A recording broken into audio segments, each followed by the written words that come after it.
dia bisa lari lebih cepat karena dia tahu kalau dia jatuh resikonya itu sudah diukur. Dan kalau kita menjalankan sebuah bisnis, kita mau jadi nomor 1, betul nggak? Dan kita ini lagi balapan dengan kompetitor-kompetitor kita. Ada yang bilang gini, kalau bahaya itu artinya apa? Sudah di depan mata. Yang kita bisa lakukan kalau ada bahaya apa? Lakukan langkah-langkah langsung untuk mengantisipasi bahaya, betul nggak?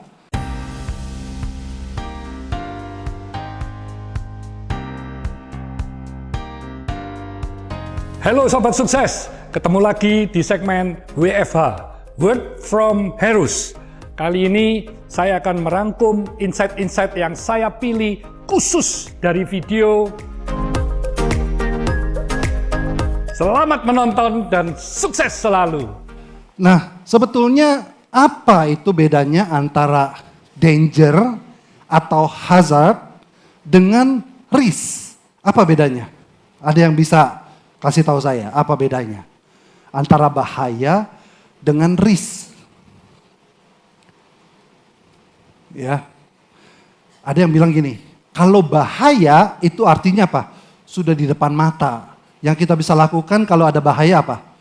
Lakukan langkah-langkah langsung untuk mengantisipasi bahaya, betul nggak? Ya itu adalah bahaya. Kalau resiko itu berarti masih jauh, betul nggak? Masih jauh, jadi kita masih ada waktu untuk menyiapkan tindakan pencegahan, betul nggak? Jadi marilah semua teman-teman, kalau kita berpikir tentang kelanggengan bisnis kita di masa yang akan datang, pikirkan dulu ya risiko-risiko apa yang bakal suatu ketika ini akan menghambat usaha kita sehingga akhirnya bisnis kita menjadi bermasalah. Slide. Jadi ini adalah hasad dan risk. Apa bedanya antara hasad dan risk? Kalau hasad itu something that can potentially cause harm. Jadi kalau udah bahaya, ya udah pasti itu bisa menyebabkan masalah buat kita. Tapi kalau resiko, ya itu masih bisa kita lihat karena itu mungkin akan menjadi hazard di masa yang akan datang. Jadi sebelum itu jadi bahaya, karena itu masih resiko, mari kita membuat sebuah tindakan pencegahan gitu. Nah oleh sebab itu ketika kita berbicara tentang kelanggengan usaha, maka nomor 1 adalah kita harus punya, slide berikutnya adalah risk management. Jadi kita memanage resiko. Lalu kita lihat ya, what is the highest risk di dalam MotoGP Racing? Pernah tahu ini Afrizza Munandar ya? Di apa yang terjadi pada November tanggal 2 2020. Slide-nya tolong diklik sekali. Jadi kalau kita katakanlah ingin menjadi racer, semua yang ada di sini pasti kalian punya ide bisnis. Pasti kalian menjalankan sebuah bisnis. Dan kalau kita menjalankan sebuah bisnis, kita mau jadi nomor 1, betul nggak? Dan kita ini lagi balapan dengan kompetitor-kompetitor kita. Terus Pak GC atau Galatia Chandra itu menyarankan supaya kita memanage risiko. Jadi kalau pembalap, kalau namanya risikonya jatuh dan mati, kalau gitu kita ngerem aja. Apakah betul kalau kita mau memanage risiko artinya kita ngerem? Semakin kita ngerem kan semakin lajunya makin pelan ya, jadi kita nggak jatuh. Betul nggak begitu? Seorang pembalap nggak begitu, betul ya? Ada sebuah resiko yang kadang-kadang memang harus diambil. Tapi sebetulnya memanage resiko itu kita harus menemukan sebuah cara, justru kita harus bisa lari lebih cepat ya dengan menghindari bahaya. Resiko itu ya kita harus kenali untuk menghindari bahaya. Mari kita lihat bagaimana caranya ya. Klik sekali lagi.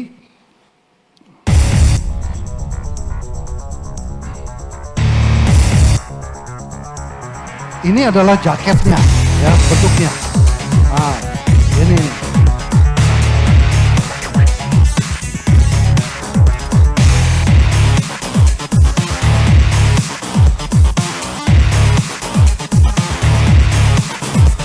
Masih hidup. masalah ini. Jatuh bagaimanapun dia masih bisa bertahan.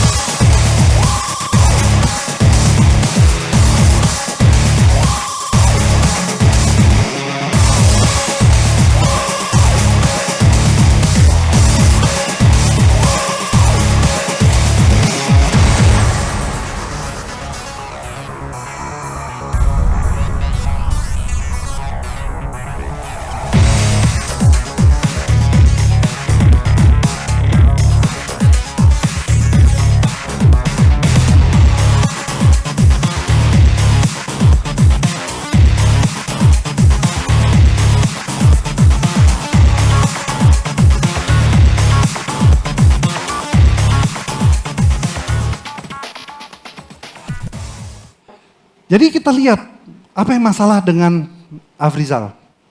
Dia nggak menggunakan jaket seperti ini. Jadi beda kan? Jadi apakah memang katakanlah kalau kita memanage resiko artinya kita harus ngerem. Justru ketika seorang pembalap dia tahu bagaimana mengamankan dirinya menggunakan vest dan menggunakan helm yang proper semuanya. Dia bisa lari lebih cepat karena dia tahu kalau dia jatuh resikonya itu sudah diukur. Betul nggak? Larinya bisa lebih cepat nggak? Bisa lebih cepat. Nah, jadi intinya kita bicara mengenai bisnis sustainability, jangan itu menjadi sebuah hal ngerem kita yang lebih berat sehingga bisnis kita menjadi terhambat. Kita harus akselerasi, kita harus makin cepat, tetapi pada saat yang sama resiko-resiko itu harus kita ukur dan kita cegah gitu. Ya, nah ini adalah kunci, salah satu kunci dari bisnis sustainability. Stop, balik. Nah, kalau kita lihat ya, sekarang ini katanya dunia kita adalah dunia yang kita sebut sebagai VUCA world ya. Apa itu VUCA? VUCA itu adalah kata-kata dari volatility ya. Jadi itu sangat bisa berubah mendadak dan situasinya tidak stabil gitu, volatilitas ya. Kemudian yang kedua adalah U itu uncertainty, nggak menentu di depan tuh bakal kayak gimana kita nggak tahu. Kemudian ambiguity ya. Nah ini lack of clarity about meaning of an event. Jadi kadang-kadang kita pengertiannya begini, ternyata kejadiannya kayak gitu ya. Ambiguity atau complexity. Dan ini juga menjadi meningkat kompleksitasnya. Jadi kalau di dunia VUCA world seperti ini, ya kita harus juga melakukan tindakan-tindakan antisipasi di awal. Karena kalau kita tidak melakukan tindakan antisipasi di awal, maka bisa jadi bisnis kita itu ya kita biarkan berjalan begitu aja dan hazard atau bahaya itu akan muncul ya ketika kita tidak ready untuk katakanlah membangun risiko-risiko yang mempertimbangkan risiko-risiko yang ada. Slide berikutnya. Jadi ini yang nomor satu, balik lagi. Nah ini yang nomor satu. Jadi ini adalah bisnis sustainability strategi nomor satu. Jadi si Bu Noni bertanya. Dia bilang siapa di sini yang pernah terhantam ombak? Dia bilang. Saya diam aja. Karena kenapa? Karena saya ingat tahun 1996. Waktu itu saya masih bekerja sebagai area manager untuk Sumatera. Saya ditaruh di Medan dan seluruh Sumatera itu adalah area saya. Jadi saya pergi tahun 96 itu pergi ke PT Arun. PT Arun itu ada di Lok Semawe, di Aceh. Jadi karena sudah selesai tugas saya sama anak buah saya tanya mau kemana kita? Pak mau ke pantai nggak? Oh boleh juga ke pantai ya. Jadi kita jalan ke pantai, namanya Ujung Blang. Itu pas di sebelah PT Arun. Dia bilang kita sambil duduk, minum air kelapa, nungguin sunset. Wih bagus banget ya. Terus udah gitu nanti lampu-lampu yang dari torchnya itu, di Arun itu akan kelihatan gitu. Bagus dia bilang. Oh iya ini. Lalu selama saya nunggu di situ, saya lihat itu ombak ya. Judur, tinggi itu. Kira-kira 1 sampai 2 meter kadang-kadang. Terus saya tantang anak buah saya, berani nggak? Ya, ayo, kamu bertahan dihantam ombak, berani nggak? Nggak berani. Ya, kayaknya nggak ada yang berani nih sini. Saya bilang, oke, saya lakukan. Saya buka baju saya, ya, langsung saya ke tengah ombak sampai sepinggang. Saya dihantam ombak, jeder, bertahan. Yang saya nggak pernah sadari adalah apa? Begitu dia jeder, kan dia ke pantai.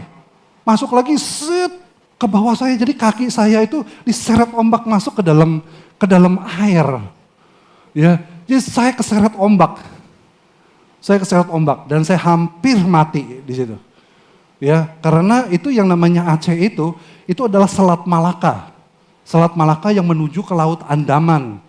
Ya, itu laut dalam. Jadi kalau saya itu masuk ke laut lepas, pasti saya mati udah. Bukan cuma mati, nggak ketemu lagi jasadnya. Karena terlalu dalam. Jadi waktu pertama kali saya kehantam ombak, jadi apa yang saya lakukan? Ya, saya mencoba berpikir jernih. Karena saya udah nggak bisa napas ya. Saya udah makan air, udah ini saya udah pikir kaki jangan bergerak, tangan aja. Saya ngayu sampai akhirnya keluar dari air, saya napas, lalu saya berenang menuju pantai. Singkat cerita, saya selamat. Ya. Nah, cerita ini saya ceritakan untuk menyelami bagaimana Bluebird itu juga mengalami situasi yang sama. Ketika dia keseret masuk ke tengah lautan dengan seri ekonomi ini. Waktu itu Bluebird itu kehilangan berapa? 50% supirnya berhenti. 50%. Jadi dia punya supir itu udah 40.000, berhenti 20.000. Gara-gara apa? Gara-gara supirnya tuh diiming-imingin. Ya udah, kamu kan ini ya, kamu ini aja, punya modal sedikit buat leasing mobil, kredit mobil, ya. Kredit mobil. Nah, mobil itu kamu jadiin taksi. Kamu sekarang kan jadi pekerja di Bluebird. Nah, kalau kamu leasing gitu atau kamu jadi ini, nah kamu jadi owner. Ya udah, kamu rawat sendiri. Kamu kerja aja. Kamu capek kerja, ya udah stop. Mau kerja lagi gitu. Ya, jadi semua supir-supir berpikir benar juga ya. Jadi semua pada keluar rame-rame. Jadi mereka semua beli kendaraan. Tapi apa yang terjadi? Ya, kan Bu Noni cerita ya, pada saat saya hantam ombak seperti begitu, saya tenggelam, saya berusaha napas dulu. Nomor 1, nomor 2, saya diam. Saya diam dan saya mencoba untuk belajar. Slide berikutnya. Jadi Bluebird, inilah video dia. Coba diklik sekali. Ini Bu Noni, suaranya Bu Noni.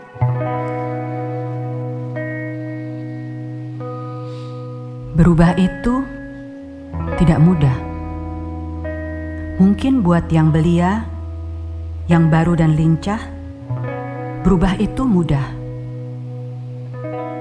Tapi buat kami yang berkeluarga besar, keluarga dengan 45.000 kerabat, berubah itu tidak mudah. Ada yang pernah berkata bahwa untuk mencapai tujuannya, sebuah perahu kecil akan berkelok-kelok lincah dengan mudahnya. Namun, ketika kemudi sebuah kapal raksasa diputar, belokannya baru akan terasa jauh di depan sana. Kami sadar betul, ada masanya kami seperti tuli dan buta akan zaman yang terus berubah. Bahwa kami lamban dan pelan melihat keluar jendela dunia yang bergerak begitu cepat. Tapi sebenarnya, kami sedang belajar mendengar dan belajar untuk berubah. Kami masih kawan sama yang selama ini kamu andalkan. Ketika kamu butuh rasa aman dan lekas tiba di tujuan. Tapi kami sadar sekarang, bahwa seorang kawan bukan hanya berpegang pada kenangan-kenangan yang pernah ada, namun seorang kawan juga harus berjalan bersama, melaju di tengah hiruk-pikuk dunia. Beri kami kesempatan. Kami ingin bersama-sama ikut pertandingan. Kami sedang berbenah, karena kami mau berubah. Jujur ya, saya pertama kali lihat video ini ya, saya sedih juga. Saya bisa ngalamin gitu ya. Bagaimana Bu Noni itu merasa sedih karena situasinya tergulung ombak ini. Tapi dia diam, lalu dia belajar. Slide berikutnya. Maka kita lihat ya, ini adalah kalau kita bandingkan antara Bluebird dengan Gojek ya. Jadi apa yang harus dilakukan oleh mereka? Akhirnya mereka mau melakukan suatu hal yang sudah dilakukan, yaitu strategi nomor 2. Strategi untuk keep improving quality. Jadi dia mencoba memperbaiki terus kualitasnya. Ya, jadi ini adalah sebuah strategi sustainability yang kedua. Terus menerus untuk bertahan di kualitas. Karena kita tahu kendaraan itu perlu untuk di maintenance. Bahaya kalau misalnya kendaraan itu tidak di maintenance dengan baik. Oleh sebab itu makanya Bluebird itu dia melakukan maintenance dengan standar yang tinggi. Kebersihan interior juga ini kenyamanan penumpang. Itu juga dilakukan Bluebird dengan standar tinggi. Supirnya itu service excellence, diajarin training dan segala macam. Ini juga terlatih dengan baik. Harganya tentunya nggak bisa seperti dulu. Tapi dia 20% lebih mahal dan dia premium. Jadi dia bertahan di kualitas. Kualitas yang bagus menentukan harga yang lebih tinggi. Jadi itu yang dipertahankan oleh Bluebird. Slide berikutnya. Nah yang kita lihat sekarang bagaimana taksi Bluebird ternyata juga mencoba berubah bekerja sama dengan Gojek ya. Lalu mereka bermitra, mereka membuat supaya taksi Bluebird di tahun 2017 itu bisa disewa dengan fasilitas GoCar. Slide berikutnya, maka kita lihat ya, kita tahu dunia itu, ya sebentar ya, dunia itu kita tahu sekarang sedang pertempuran O2O ya, online dan offline. Bagaimana offline-nya ini mulai ditekan, banyak hal-hal online. Makanya ini logo Infinity ya. Jadi kita tahu Bluebird saat ini terus terang dia bahkan membeli electric car ya. Dan ini saya bilang Bluebird sekarang sudah mulai riding the wave. Karena kenapa? Karena di online-nya pun mereka juga sekarang sudah luar biasa majunya. Slide berikutnya, lanjut lagi. Hari gini, slide berikutnya. Saya rasa ini mestinya yang terakhir ya. Jadi yang keempat adalah strategi yang penting adalah bagaimana kita tetap selalu belajar, melakukan tes, adaptasi, dan berubah. Nah ini adalah sebuah hal yang perlu kita pelajari terus. Ini adalah grafik yang saya ambil dari Agile Organization-nya McKinsey. Kalau kita lihat banyak sekali perusahaan-perusahaan itu yang pokoknya jadilah perusahaan startup, cepat ya, agile. Tapi yang jadi masalah adalah dia tidak memikirkan stabilitas, tidak memikirkan SOP, tidak memikirkan bagaimana membangun sebuah proses yang baik. Sehingga akhirnya dia hanya berada di sini, startup. Suatu ketika ini akan jadi masalah. Atau ada orang yang mempertahankan SOP apa segala macam, tapi membuat dia menjadi tidak agile, ya. Ini tertrap atau bahkan cenderung birokratik gitu, ya. Nah, untuk katakanlah kita bisa membuat perusahaan kita sustain, maka kita harus membangun agile organization. Jadi progress is impossible without change katanya. And those who cannot change their minds cannot change anything. Ini kata dari Bernard Shaw. Jadi ini kira-kira yang saya mau share. Slide berikutnya saya rasa mudah-mudahan terakhir ini ya. Ya ini terakhir ya. Jadi ini sebagai summary. Jadi business sustainability strategies itu nomor 1 conduct risk management. Yang kedua kita improve quality kita. Yang ketiga ya kita terus berinovasi ya sebagai key dari sukses kita. Yang keempat kita selalu belajar, testing, adapting, dan changing. Jadi ini kira-kira yang saya bisa sampaikan. Terima kasih. Ayo Sobat Sukses, tonton kumpulan inspirasi terbaik di YouTube channel Hermanto Tanoko yang akan tayang pada hari Rabu dan Sabtu pukul 18.00 WIB. Please like, subscribe, komen, share, dan aktifkan lonceng notifikasi YouTube channel Hermanto Tanoko untuk bisa menyaksikan berbagai cerita inspiratif dari tokoh-tokoh yang luar biasa. Stay humble, stay positive, stay on fire.